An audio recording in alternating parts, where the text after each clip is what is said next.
Spyn, and today we're going to talk about normality and why it doesn't matter.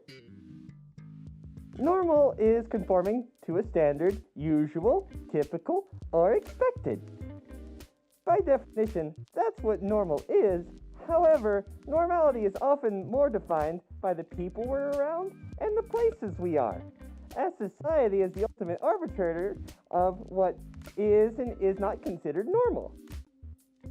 Much like going to a furry convention and wearing a fursuit would be considered normal, wearing a fursuit to a funeral, while interesting, will be considered somewhat unusual. What normal is, much like my interest in your existence and what you have to say, is subject to change at a moment's notice, with absolutely no warning. Normality is in a constant state of flux and changes with different times and ideas. Generational changes, therefore, are more often than not the catalyst for change in what is and is not acceptable. In this way, each generation gets to rewrite to some degree what normality is. Now, this change does not necessarily go over so well with some people. In fact, the older generation is more than likely going to push back against the changes the new generation is bringing in. This is because some of the older generations find it hard to accept new ideas and new normalities in this case.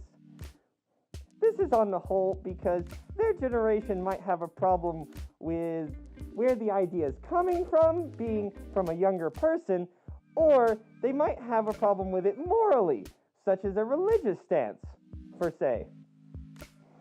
This problem is often regarded as the old guard versus the new guard. But fortunately, this fight does not go on forever, as the old guard either moves on or they die. Just like the all-consuming void, it's pointless to resist, and the change is going to happen whether you like it or not. As you can see, normality is constantly evolving and changing over time. This is either a slow process or a fast process, depending on the issue and the people's feelings. The point is, normality is more about where you stand and who you stand with than some arbitrary concept. With that in mind, I would caution you not to worry too much about whether or not you meet the criteria of normal, as we're all normal in our groups. Well, that's all I have to say on this for right now. So like, comment, and subscribe if you like. I'm not really paying much attention to what's going on around me. Just like always, I have some words for you to think about until I get back. We are a moment in time so brief that our only significance is to each other. Bye.